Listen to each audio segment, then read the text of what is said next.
Hello and welcome to another edition of Let's Talk Policy. I'm Smita Sharma. I'm an independent journalist and a visiting faculty at the Kautilya School of Public Policy. And of course, before I introduce our guest, just a quick reminder that if you are interested in pursuing a career in public policy, the admission cycles are on for the batch of 2025-2027. Do look up the website. And also there are a lot of events that are held both in person in terms of the alumni meet to alumni as well as serving student, the current batch of students taking in your questions through online sessions as well. So you can look up and register for them for more information about the course, the faculty, and the kind of outline that it offers. So today in this edition of Let's Talk Policy, it's something that is on everybody's mind, everybody is struggling with, and we are all trying to figure out the contours of this challenge, which is AI or artificial intelligence, its impact on not just our daily lives, but our professional careers. How is it going to shape up, who we are professionally? It's already happening. The changes are already happening, but it's going to be massive in the next few years itself. So how is it really going to change the very nature of jobs? How are people going to reskill themselves, and what kind of reskilling is really needed? These are some of the questions on top of everybody's mind. And I have a special guest here on this edition, Mr. Achyuta Ghosh. He's had a long-standing, multifaceted career over 23 years in the Indian technology industry. He's also been currently at Nasscom. He has been charting the digital transformation for enterprises, looking at the force disruptors that be, whether it's cybersecurity, AI, IoT. He also, in fact, emphasizes a lot on growth operating models, the global capability centers, startups, addressing industry priorities such as skilling, IP creation, diversity, inclusivity, sustainability being a core area as well. In the past, he has spearheaded initiatives with Ford as well, and he's also worked with Genpact, WNS, Frost and Sullivan, and the list goes on and on. But thank you so much, Mr. Ghosh, for joining us here on Let's Talk Policy. And if I could begin by asking you to give us a quick overview, and in the course of this conversation, of course, I would be more than happy to take in audience questions from the attendees.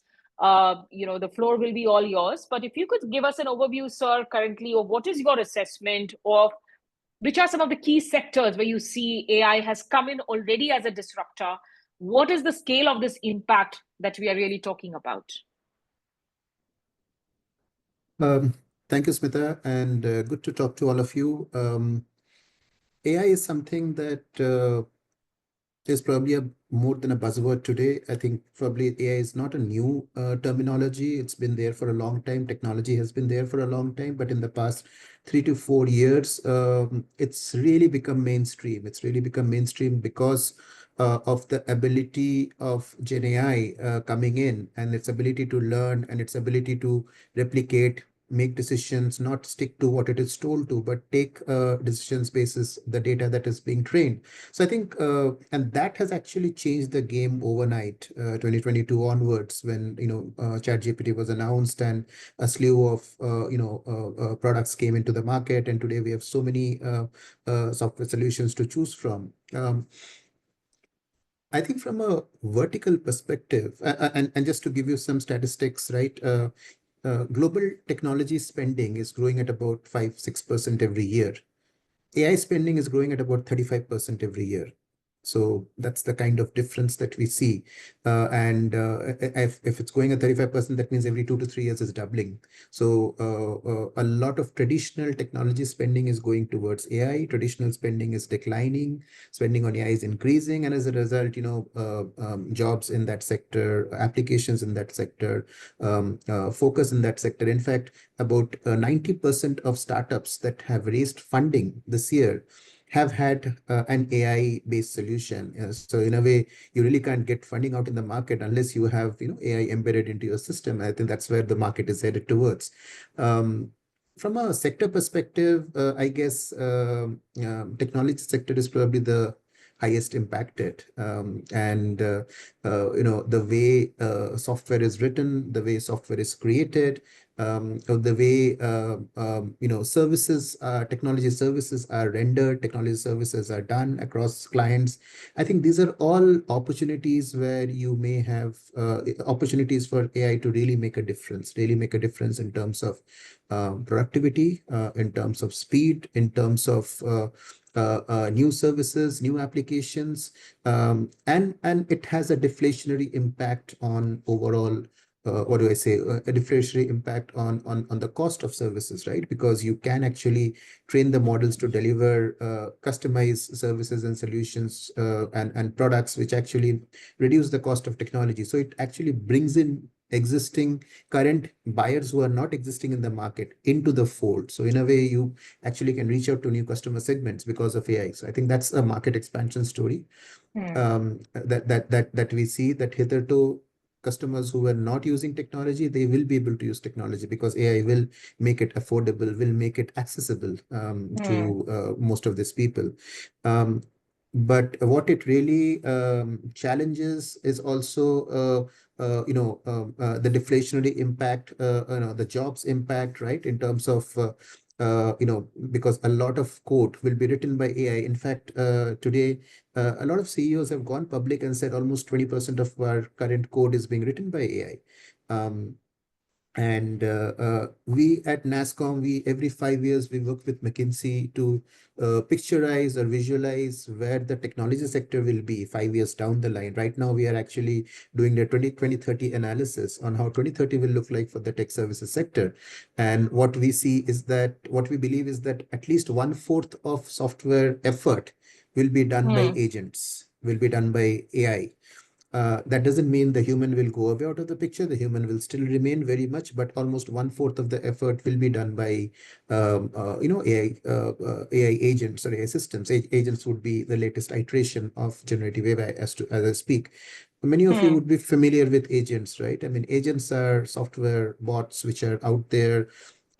Imagine your phone today, which has a lot of apps, and in the future, the way you interact with your phone will probably not be through apps, will be through agents. And you would probably, suppose you want to book a cab in the future, and you say that I want the cheapest cab. Your conditions are you want the cheapest cab with the driver with the highest safety rating. You put a voice command on your phone. The phone actually searches Ola, Uber, InDrive, whatever apps are there. The agent actually analyzes and selects the driver with the lowest price and the highest rating, and then gets your booking done. You don't have to do the running around. That's the power of agents. And then once the cab is there, you take your cab, you get home, the feedback mechanism kicks in, and then the agent does its job again of closing the feedback loop, saying that how was the driver and how was the drive, etc. So I think the experience um, of interacting with machines, with other systems will completely change because of AI. And I think that's where the world is moving towards. The technology industry is probably the most impacted, I would feel, because a lot of what we do can be automated. And in fact, last year we did a study on the BPO sector, the BPM sector, and what we saw is that a lot of new jobs are coming in because of AI. Um, for example, if you're a customer care agent, right, you're doing voice contact center job, what's really coming out is an omni-channel customer experience. So basically, you are offering to the customer multiple channels to choose from in terms of the service, whether it is on the phone, on WhatsApp, on call, on email. The omni-channel orchestration is done by AI. So you need to understand AI to really do the orchestration well. And that's a role that is emerging, for example, in contact centers, right? And that's an AI-enabled role. So we would see a lot of new jobs come up. You would see a lot of existing jobs go away. You would see almost every job being transformed. So I would think almost 90% of the jobs will get impacted because of AI. How you do your activity, how you do your job. Some will go away, many new jobs will come. The net impact on jobs, nobody really knows what it will Right. be. WF had put out a number where there was a slight reduction that they had anticipated, but I don't think today we are at a stage, I'm not only me, all the experts out there are at a stage to really determine how the net job impact will look like. I mean, we have spoken to a lot of CXOs, we've spoken to a lot of experts. I think the jury is still out in terms of how this impact of AI will play out in terms of You economy. know, So, let let me come in here and put in maybe my provocative journalist hat for a second as we warm up and start, waiting for the questions from our policy aspirant attendees. And let me just inform the attendees that, you can either use the raise hand emoji and I will allow you to be added to the conversation and you can ask the question directly to Mr. Ghosh, or you can type in your question in the chat box and I will be happy to accommodate it. So there is a conversation that has been sparked off on LinkedIn at the moment, which is sort of created a lot of buzz. And this is by the Mumbai-based entrepreneur and Atomberg founder Arindam Paul, where he says that AI could significantly reduce white-collar jobs in India, and particularly, of course, IT and BPO sectors. He has also cautioned that without enough well-paying jobs in manufacturing, the AI-driven job losses could threaten India's middle class and overall economic growth. Your thoughts, because you did mention that if you're looking at the 2030 figures or 1/4 of software efforts to be driven by AI agents, but you did mention that it's not going to completely replace of the humans. But do you agree with this kind of an assessment, particularly at a time when we are dealing with difficulties of either not enough jobs out there in the market or low paying jobs, low starting salaries? So I'll come to this point from a different angle. You know that the government has unveiled a plan called Viksit Bharat, where it says that by 2047, India will be a developed nation. Our current GDP is less than $4 trillion today. So that means that the government wants to have at least a $30 trillion kind of a GDP. So almost 9 to 10x growth of the GDP in the next 23, 24 years.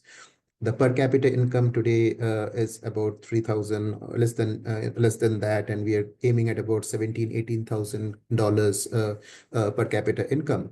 The number of people, the labor force that India has today is about 500 million, while by 2047, if we are supposed to be a developed nation, our labor force would probably be in the 750 million range, so almost 50% higher. That is in a time when India is going to get older. India is not going to get younger, okay? India is going to get older as we move forward. What that means, we probably need to get more women into the organized labor pool, because right now many of the women are in unorganized labor pools, right? So that's one way to achieve the labor target. But just to get the GDP boosted 10x, 9x over the next 20, 24 years, we need a lot of high paying jobs. Okay, yeah, because our population growth will be lower. But if you really want to enable a per capita income that is so much high, we will have to get a lot of high paying jobs. So I think jobs will probably remain. Number of jobs, I think that's where the question is. And that's where I was trying to say that the impact of AI may be differentially for the current market, but a lot of existing, currently non-existing markets will open up, whether it is in India or outside of India, the export market, or within India itself. Again, what is the net impact? When we did our BPM study, we theorized that the lower end of the pyramid, you have a pyramid in an organization, right? In a tech organization, you have a pyramid, you've got 0 to 2 years of experience, people contributing almost 30% of the size, and then 2 to 10, 12 years of experience, about 40, 50%, and the remaining would be higher than that. We believe that there would be a deflationary impact on the lower end of the pyramid, but there would be inflationary impact in the middle end of the pyramid. From a code creator to a code checker, there would be a role change for a lot of people who are trying to look at the tech industry for a job. And the idea then would be, how do I enter as a code checker rather than enter as a code developer, which is where currently most people enter. Sorry, there's a power cut. Just give me a moment. Sure, not to forget, of course, our day-to-day challenges that keep Yeah, adding. the internet is on. Internet stays on UPS. But lately, because summer is coming in Delhi, so the power cuts are Right, starting. I Just can give me some. imagine.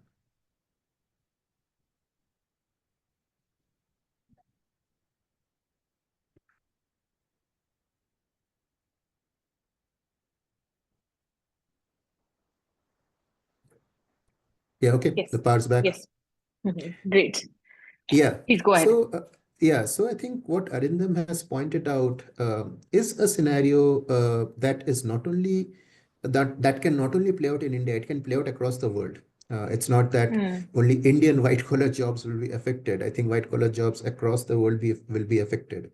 In fact, I was at an event, our annual event, NTLF, that we call earlier in late February, and the CEO of DBS Bank was there, Piyush Gupta. He was speaking at an event, and he said that I am an AI first organization, I'm an AI first bank, but I will let go of 10% of workforce this year and maybe next year also.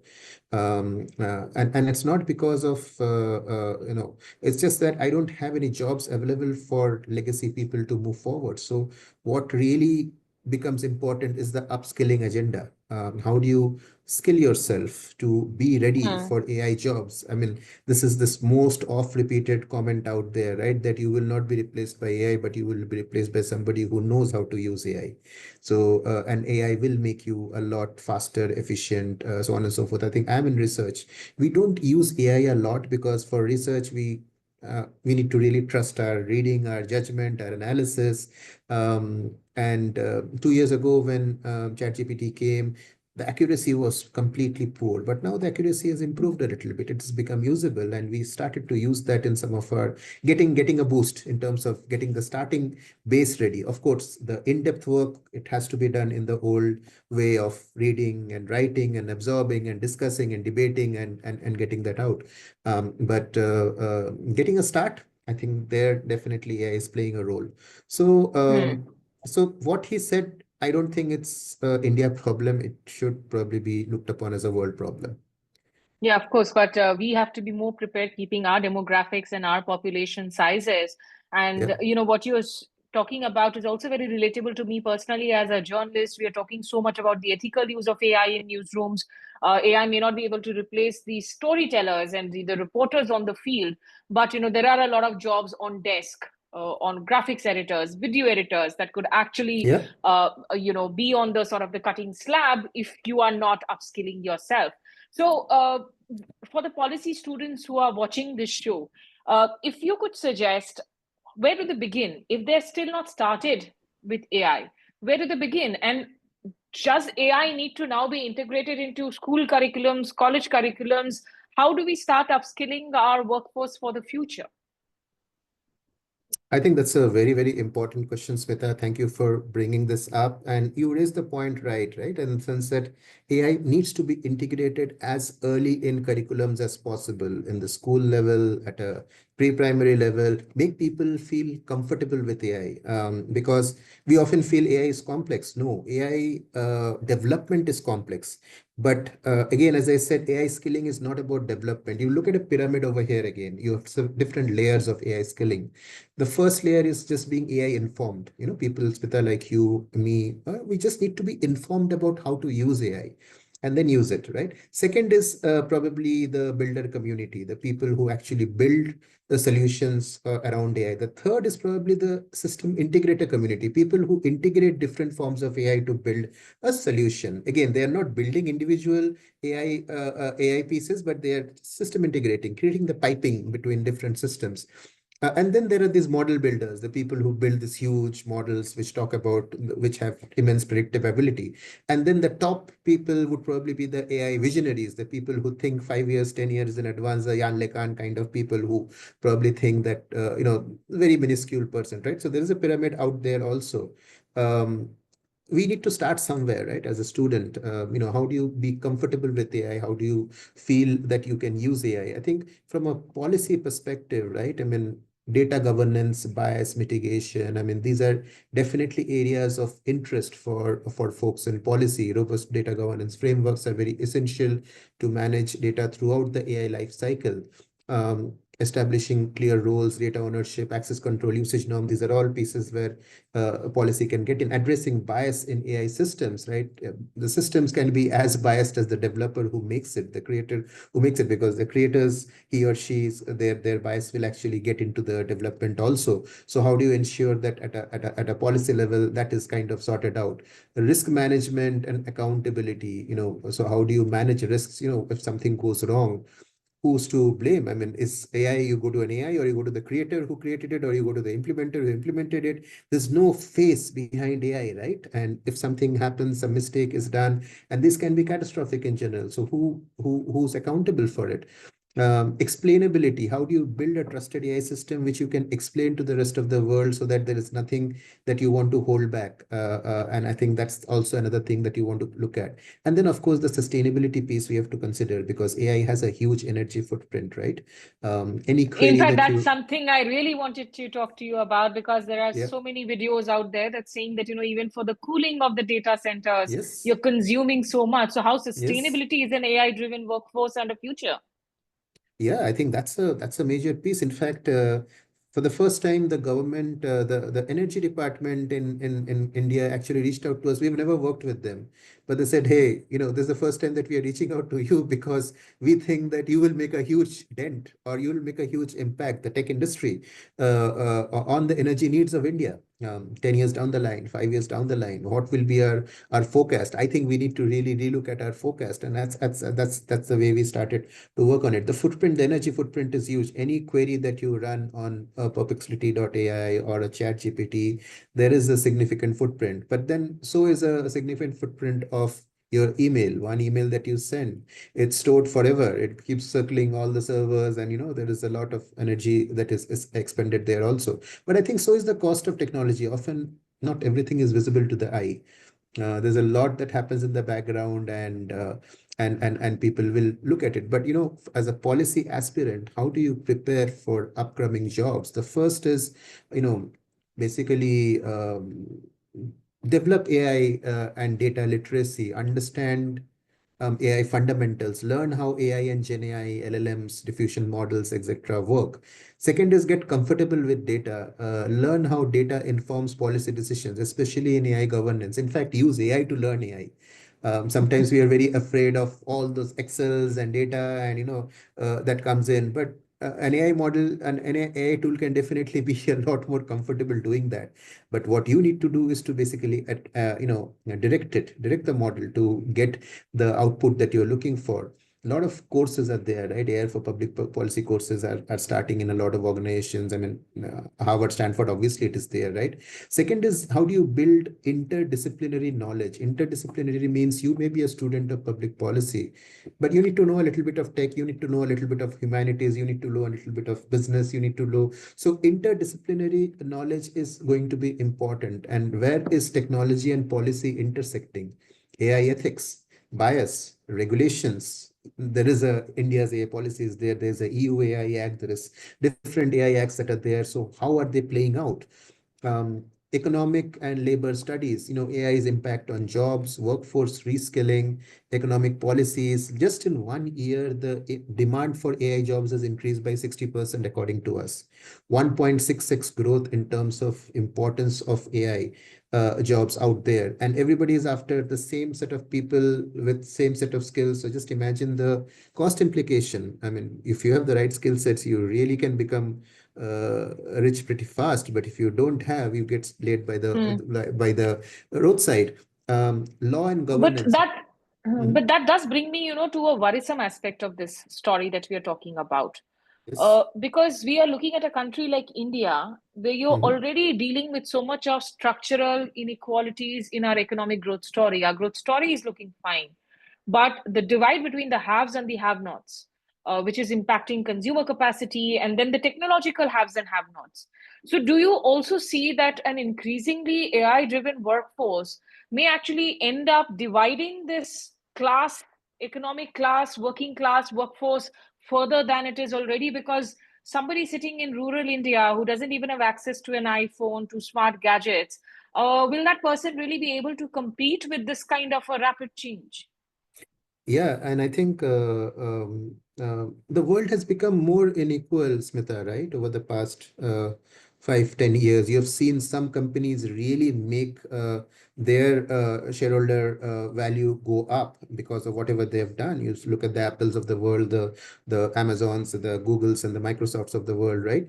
Their market value has skyrocketed, but while traditional companies who are in traditional sectors yet doing a lot of revenue. So revenue and value has completely, those are two differentiated lines. At one time they were going together, but today they're very differentiated lines. A Walmart or a Shell or anybody else, their revenues may not have declined, but their market values have not grown the way tech company market values have grown, right? And I think there is an inequality coming in because of that. And that's the reason why a lot of people, a lot of countries have started to experiment with basic income, universal basic income for a lot of the people, a lot of their country folks, because there would be unequal growth when it comes to AI. Having said that, I think a country like India needs to be a lot more responsible in terms of usage of AI. We believe that sectors like agriculture, manufacturing, chemicals, right? Healthcare. Healthcare is huge. Healthcare is huge. India is quite behind in healthcare expenditure, so as to speak. I mean, if you any metric you take, doctors per million, hospital beds per million, out-of-pocket expenses as a percentage of total expenses. I mean, India is way behind the world.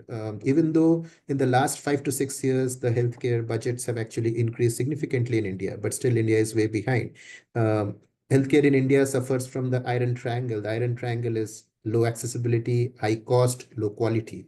That's the iron triangle that we're talking about. And AI can make a big difference in enabling higher accessibility, lower cost solutions, good quality solutions to population at scale. So I don't think we should look at AI as a villain everywhere. AI can make a huge difference in a lot of sectors. Um, how a country like India uses AI to ensure that it makes people's life more equitable, I think that's the big challenge that we have to address. To ask you, Yeah. in fact, if you can hear me, there's another Yes. comment that I wanted to get your views on, and this is from the former SBI chairperson Arundhati Bhattacharya, who's president and CEO for Salesforce South Asia. And she, in an interview to Times of India, said that first AI was using structured data, which was its predictive age. Then came language processing, leading to generative age. The next wave will be the robotic age. Could you throw some light on really what is it that we are talking about, and beyond technology sectors again, which are some of the immediate sectors where you think that you don't have adequate workforce, where people can start to skill themselves up, so that those are the sectors where they can look at a brighter future for. I think, Smita, what Arundhati was referring to as a robotic age was the agentic AI age that I was talking about. I gave an example also of how agents will be used. It's the software robot, not the physical robot that we were talking about. Physical robots have been here longer than AI, so it's been there for a long time. It will remain also. What I think she was referring to was the software robot age, which was the agents that we call today. Agentic AI is the terminology that is being used today. And agentic AI functions in the way I mentioned, right? I mean, you don't need to function, you don't need to interact with apps. You'll just interact in voice, give a command, and the agents that sit in your phone will do what you want to do. Your life will become so easy. But just imagine the jobs that go in maintaining an app, building an application, driving it, doing customer care, all that, if it is completely agent enabled, where is the human role coming in? I think that's the piece that Arundhati was talking about, I believe, which is the robotic age. And I think that's something that's what I was saying, that 1/4 of technology effort will be delivered by these software robots. 1/4 of coding at least will be delivered with software. People will write code. They will also be in a situation where they will start checking code also. So code writing, code checking, analysis, data analysis, which is also a big chunk of the work that the technology industry does, right? Analyzing thousands and thousands of pages of data to really come with strategy. All these things can be done by AI, but whether they'll be accurate, whether they'll be meaningful, I think those are things that refinement continues to happen. And that's the reason why every generation of LLMs or every generation of AI models are actually almost as 50% or 60% better than the previous model. So the rate at which they're learning, the rate at which they're improving is going to be good. The future is going to be collaboration, human and machine working together. And we as students, I mean, the students over here, they have to uh, first admit to a world that this is the inevitable, that I will have to work with with robots. I will have to, the software robots that I'm talking about, I will have to work with a machine, and with machine and human working together would be the best outcome going forward. You were asking me about what are the other things that policy folks need to do, right? I was talking about in building interdisciplinary knowledge. The second is staying updated, what's really happening across the world, gaining hands-on experiences, intern with AI policy think tanks, participate in AI and policy hackathons, public policy discussions, right? Webinars, learn AI governance and ethical frameworks, study AI ethic guidelines. OECD has some, UNESCO has one. India itself has got a responsible AI initiative. In fact, Nasscom also has a strong responsible AI initiative. We've kind of put together documents for developers. Now, if you are developing an AI solution, how do you really look at it from the lens of responsible AI? The report is available for free. You could just download it, or I could share the link with you post this call. Sure.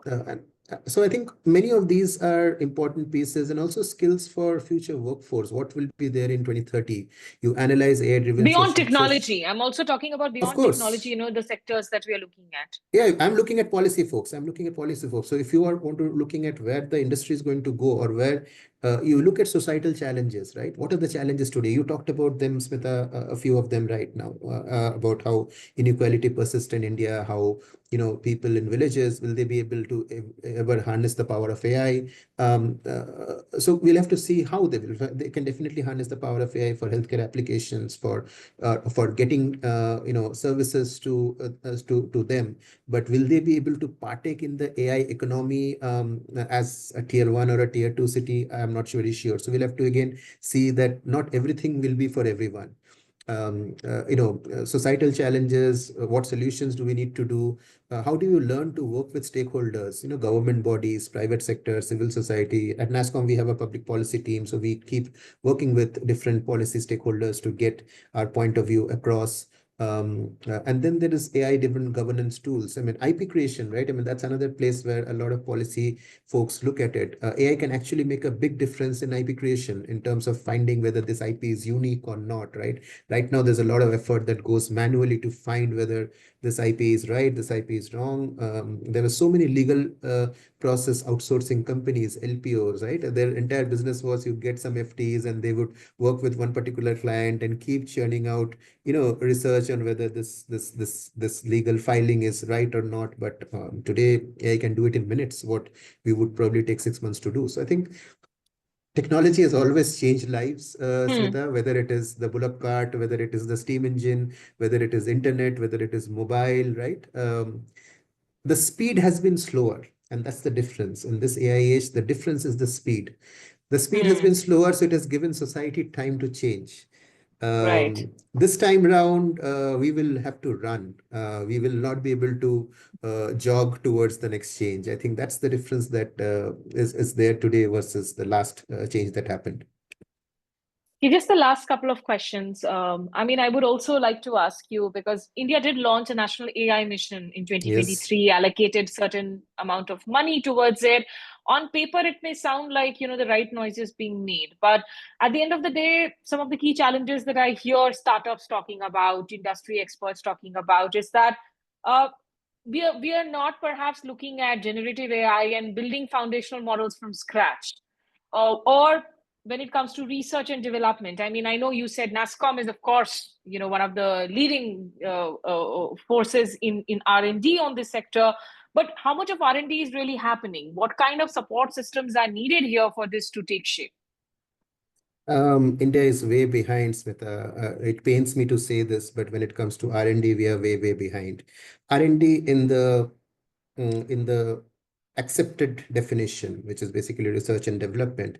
I think if you look at sectors in India, you need to expand the definition of R&D. You need to include hackathons, for example. You need to include collaborative events that we do. You need to improve startup collaborations that happen, right? All those, if you include into R&D, I think India still stands up. But when it comes to traditional R&D, creating products and solutions, the amount of effort that goes into do that, I think India is behind. When it comes to building LLMs of our own, there are two school of thoughts. One school of thought says, why do we need to build? There's so much that is ready. We just need to repurpose to suit ourselves. And then there is another school of thought which says sovereign AI, that India should have its own AI. India should have its own development. So I think we've seen developments happen both ways. The India AI mission is a step in the right direction, Smita, I would believe. Of course, it has got a very high visibility, 10,000 crore number right up there. But the first year, second year, the numbers are very low. What they're thinking is that there would be a massive snowball effect. And we've seen that avalanche happening where, suddenly it becomes bigger and bigger. But the first couple of years going to be tough. India has shown the right intentions, but have we really missed the bus? Just take the example of patents, right? I mean, India has a 2.2% share of global patents. India has a 15% share of global population, but India has a 2.2% share of global patents.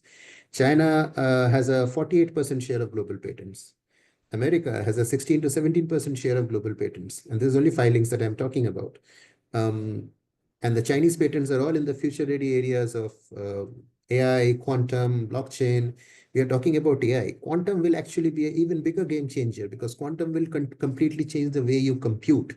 Things that you thought would never be possible would be possible with quantum, and then quantum and AI coming together would actually be the next what do I say, next, boost. And next talk that we have, Smita, would probably be a combination of those two, saying that, okay, fine, what do we do right now? So I think we just have to prepare ourselves. The next 5 years will be very different. And if we thought that we joined a course thinking this is what we will be doing, by the time you pass out, I think the world will look very different. So I think as students, as juniors, what I feel is that the interdisciplinary piece is very important. Sometimes we feel I'm an art student, I'll only do arts. But today AI makes you learn different things very easily. So AI and machine learning fundamentals, data visualization tools, right? I mean, you need to have that open mind. You need to have that open mind. And I also feel from a jobs perspective, AI will empower every individual to be a lot more entrepreneurial. You will probably Hmm. not be looking at that 9 to 6 job and saying that, hey, this is 50,000 people company. I want to be the 50,001 employee over there and I want to retire from there. The power of AI will actually make entrepreneurship very easy because you will have and you just need an idea because you will have all the tools to execute that idea. You will have your infrastructure, you will have your models, you will have your output, you will have teams which are out there who can modularly work with you to get your solution to life. Your solution will have a very short life because somebody or the other will immediately catch on to it and Yeah, make something that's better. But it's then you overwhelming also, but of course, but then you have to keep evolving yourself, right? right. So as an individual, if we thought that we will get in and get out doing the same thing, I've been doing the same thing for the past 25 years, 23 years today, doing research, doing insights, but the way I have done is different. But I feel the next generation will probably not be doing the same thing and doing it differently. They will be doing different things, and How do AI you will keep your actually. interest going, by the way, after this? I mean, that's also something important for everybody to learn. How do you keep yourself from burning out if you're dealing with the same? You said you have different approaches. So how do you sort of reinvent the wheel every time? I think from a research perspective, the thirst for knowledge is the activity or baseline, passion that you need to really be a researcher. In fact, I was not a researcher before I did my MBA. Before I did my MBA and got in, I used to race bikes, and I have had so many Oh, wow. accidents. Yeah, I have had so many Good Lord. accidents. Yeah, I have done so many things which I'm not proud of right now. But then when I got into my MBA, then I realized I have a knack for numbers. I have a knack for patterns, finding patterns in things, and then that moved me into getting into research, getting into storytelling, getting into data-backed storytelling, which is something that I specialize in.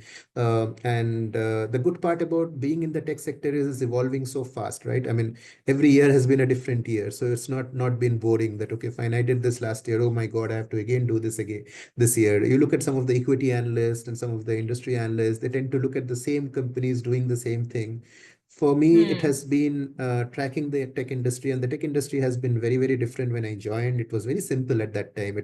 You had IT, you had BPO, and you had software products. That's about it. Licensed software And you products. had Then IT, when you called them for any problem, the usual reply would be computer pehle restart, start kar restart, lijiye.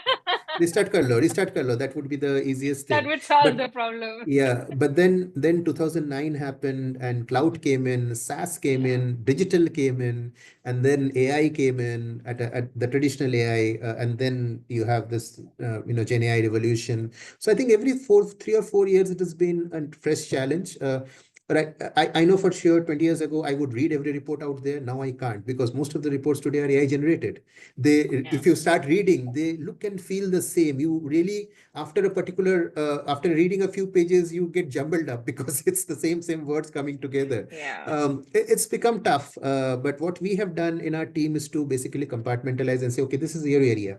Now you learn your area and then you share with the rest of the team. So it's more like whatever we used to do in engineering. So engineering was not easy to pass, so we used to divide the course into different parts and let one of our group mates learn one area, I would learn another area, and then we would share our knowledge together. So we've done the same thing in our teams also, where we've got all the analysts to own particular areas and share whatever is happening in those areas. And AI has an impact across all areas. So if somebody is covering cloud, there is an AI impact there from a cloud infrastructure piece. If somebody is covering GCC are doing tremendous amount of work when it comes to AI. So there is an AI impact everywhere, and people share, and the shared learning actually helps. That's the difference. And we have started to use Gen AI a little bit to get a boost up. At least the first 2-3 steps we get a boost up, and then we have other. We then get into our own work. So that is there. Right, right. And I teach an elective on new media and policy governance, and I always tell students that because I am attending workshops myself to get upskilled, Yes. and I tell students that, as policy aspirants, I'm not trying to make you into journalists, but allow Mm-hmm. you to, realize the importance of critical thinking and questioning. And it is scary when you Yes. see there that, kind of results that something like a perplexity throws up today. It throws up entire policy briefs if you give just a smart prompt.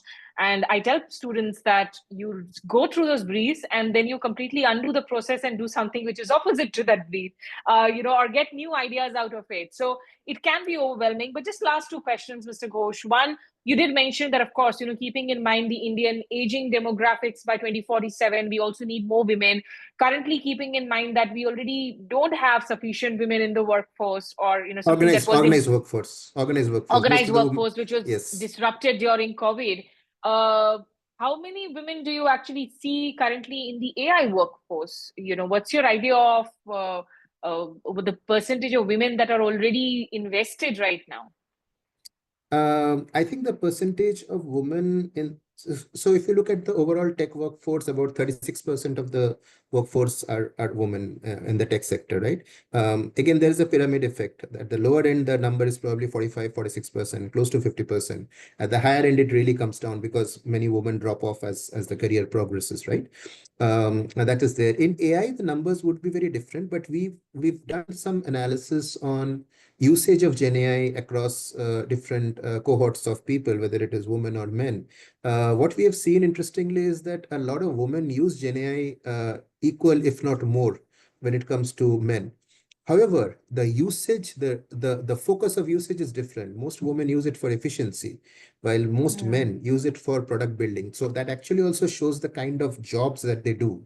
A lot of the men are in the development space of AI, right? And a lot of the women are in the usage space of AI, and so they use it in two different manners. But I think one of the things that we'll have to keep in mind, and you touched upon it, Smita, right? And if you remember this recent article that came where DeepSeek's founder was actually talking, and he was saying that I'm looking for people with humanities skill sets, background from humanities, right? Because AI will do my tech. So I am not really looking at a lot of tech people to drive my tech, but I am looking at humanities because ethics, responsibility, judgment, I think those are qualities, those are things that probably a humanities student can actually do better. So things like critical thinking, problem solving, cross-disciplinary collaboration, right? Working with people across different functions, analytical thinking, emotional intelligence, right? Storytelling, communication, negotiation, persuasion, right? Adaptability, continuous learning, learnability as a skill set. How do you continue to learn? I think these are qualities, or skills that every person, every student, whether it's a policy student or not, will probably have to imbibe more and more. I think we give a lot of weightage to our tech skills. I would give 70% of weightage to these skills rather than tech, because trust me, AI will take care of tech. That's definitely encouraging to hear. Just a final comment from you, Mr. Ghosh, for our policy aspirant students who are there. Okay, just as we are about to end, I suddenly see questions coming up. I'm afraid I'll just take these last three questions because we've been requesting you for questions so far. Astha Trihash is asking, I'm curious if jobs are expected to pivot more towards entrepreneurship.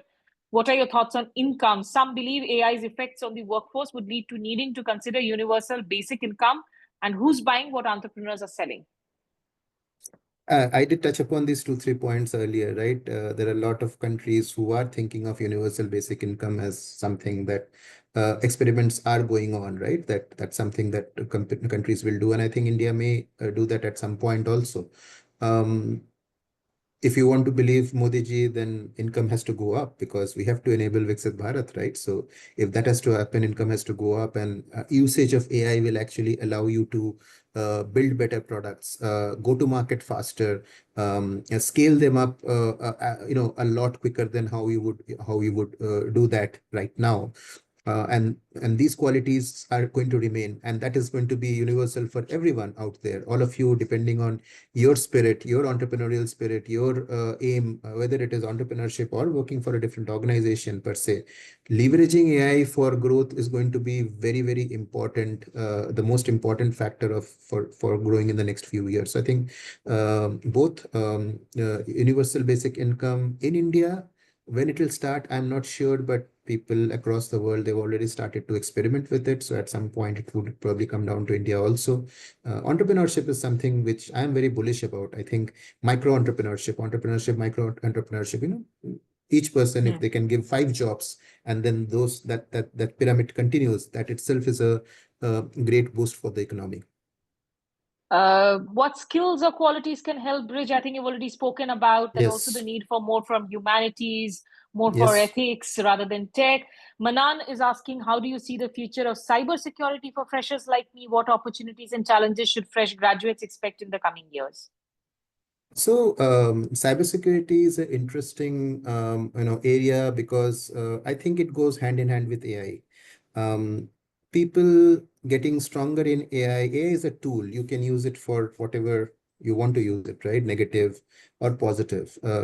Most of the modern cybersecurity hacking will use significant amount of AI. So at the same time, most of the solutioning when it comes to cybersecurity will also be using AI. So it's a tool that both sides will use, right? I mean, Brahmastra was used by both the parties, whether it is the Kauravas or the Pandavas. So I think that's where I'm coming from.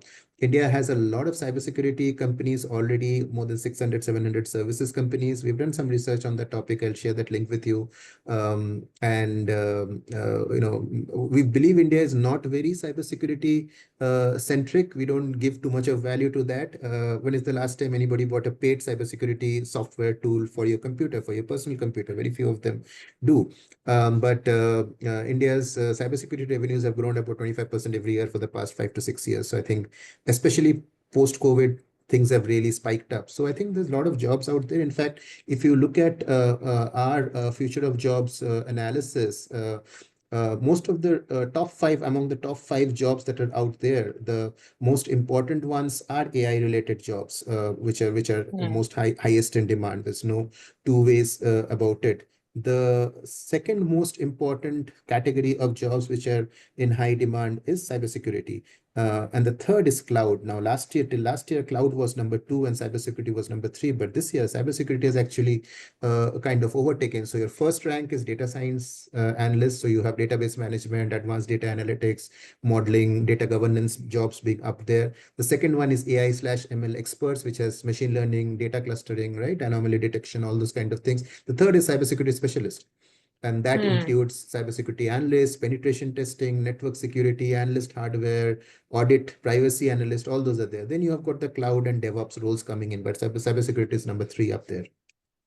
Okay, just a final question and answer this briefly because this is, I think, a larger subject. Somebody wants to know which programming languages, frameworks are used in AI development. Maybe you can point the person towards where to go and find the answer to this question.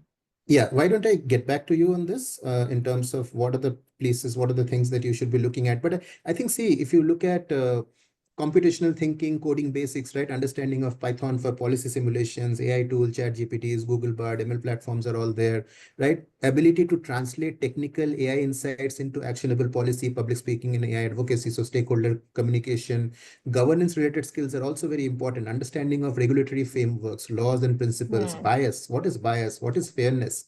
We'll always, as human beings, will always be biased. So how do you make that fair? Transparency in AI, familiarity with concepts such as safety principles, like hallucinations, models hallucinate. How do you realize when the hallucination is happening? Privacy frameworks, right? AI risk management frameworks, data protection laws. There's so much of things to master today. The world is very complex. Yes, data privacy is again such a broad area where we have been working on the acts and stuff, but the frameworks are still, of course, far, far behind. And even the basic understanding of people needs a whole bunch of work on, which is where perhaps a lot of policy aspirants currently can start to do their research work on and contribute to, of course, what is needed towards building better futures for us. But this has been enlightening for me both. Yes, you just wanted to Yeah, I just wanted to say that Nasscom has this arm, since we were in cybersecurity, Nasscom has this sister organization called DSCI, Data Science Security Council of India, and we also run AI governance professional courses. So that's also there that you can look at. AI ethics by Emeritus India, responsible AI tool, right? Advanced training programs on responsible AI by CDAC. I mean, there's a lot available out there that we should start consuming, understanding, and then figuring out which one is for at what level and moving forward. So that's it, Smita. Right. And, so for all of you who participated, asked your questions, many thanks. A quick reminder again, the Kautilya School of Public Policy Masters, in fact, applications are open for admissions for the batch of 2025-2027. You can look at the link here, and this link, along with the links that Mr. Ghosh said that he could share with our participants, they will be provided in the description box of this YouTube video on the Kautilya channel. So feel free to look it up. But thank you so much, Mr. Ghosh. Hope to have you on campus interacting with the students of Kautilya once the new batch comes in the next few months again. Sure. Look forward to it. Thank you. And we'll be back with another edition of Let's Talk Policy. Thanks so much for watching. Goodbye and take care. Bye.